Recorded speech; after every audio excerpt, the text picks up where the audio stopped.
حضرت شیخ شبلی کا نام سنا ہوگا، بہت بڑے بزرگ گزرے ہیں، تو ان سے کسی نے کہا کہ میں کثیر العیال ہوں، بچے زیادہ ہیں، تو جی خرچ ہی نہیں پورا ہو رہا، آ کے شکوے شروع کر دیے، شکایتیں شروع کر دی۔ تو جب وہ ساری بات مکمل کر چکا تو حضرت شیخ شبلی نے فرمایا کہ تو واپس گھر چلا جا، جس جس کا رزق اللہ کے ذمہ نہیں ہے اس کو گھر سے نکال دے، تو سوکھا ہو جائے گا۔ اس نے کہا جی یہ کیسے ہو سکتا ہے، سب کا رزق اللہ کے ذمہ کرم ہے۔ تو کہا پھر اتنی بھی پریشانی کی کیا ضرورت ہے، اس کے ذمہ ہے، اب وہ کب کتنا دیتا ہے اس پہ تو راضی رہے، تیری زندگی سوکھی ہو جائے گی۔ تو اللہ پر توکل، اللہ پر بھروسہ، یہ خوبصورت زندگی کی ضمانت ہے، اور یہ توحید کا فیضان ہے۔ جب اللہ پر یقین کامل ہو جائے تو پھر اس پر توکل پیدا ہو جاتا ہے، اور توکل زندگی کا جمال ہے، توکل زندگی کی خوبصورتی ہے۔ لیکن توکل یہ نہیں ہے کہ چھوڑ کے بیٹھ جائیں۔ توکل کا مفہوم یہ ہے کہ حضرت انس رضی اللہ تعالیٰ عنہ سے ہے کہ گھٹنا بھی باندھو اور اللہ پر توکل بھی کرو۔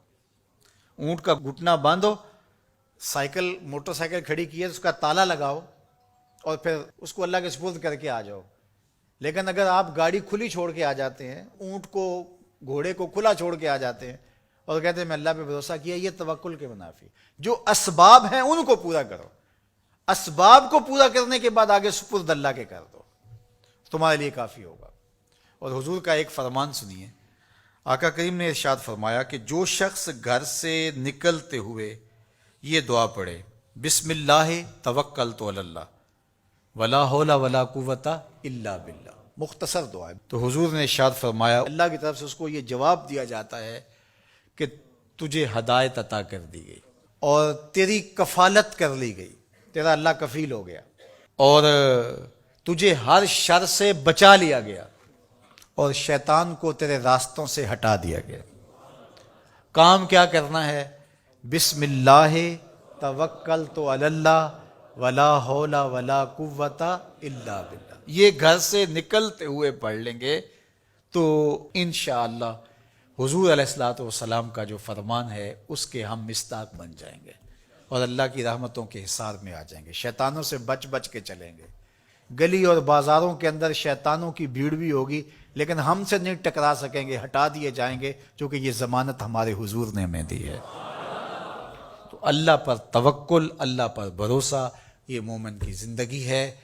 کام کریں، گھٹنے باندھیں، سب کچھ کریں، لیکن بھروسہ اللہ پہ۔ محنت ہم نے کی ہے لیکن محنت کا نتیجہ نہ سمجھے، اللہ کا کرم کا نتیجہ سمجھے۔ یہ کہتے ہیں وہ منڈے نے بڑی محنت کی ہے جس لیے آگے نکل گیا ہے۔ کتنے منڈے ہیں جنہوں نے بڑی محنت کی اور پیچھے رہ گئے ہیں؟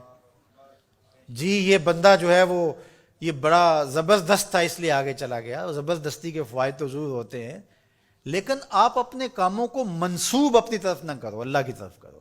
وَإِذَا مَرِضْتُ فَهُوَ يَشْفِينِ، جب میں بیمار ہوتا ہوں وہ مجھے شفا دیتا ہے۔ بیماری کی نسبت اپنی طرف، شفا کی نسبت اللہ تعالیٰ کی طرف۔ تو یہ نہیں کہ منڈے نے بڑا کام کر دکھایا، نہیں، اللہ کے سپرد۔ اور میں تو کہتا ہوں کہ اپنے کام اللہ کے سپرد کرو۔ کسی کے اوپر جب ہم توقع رکھتے ہیں تو ہماری توقع قدم قدم پہ ٹوٹتی ہے۔ اللہ پہ توکل کرو، دنیا پہ توقع نہ رکھو۔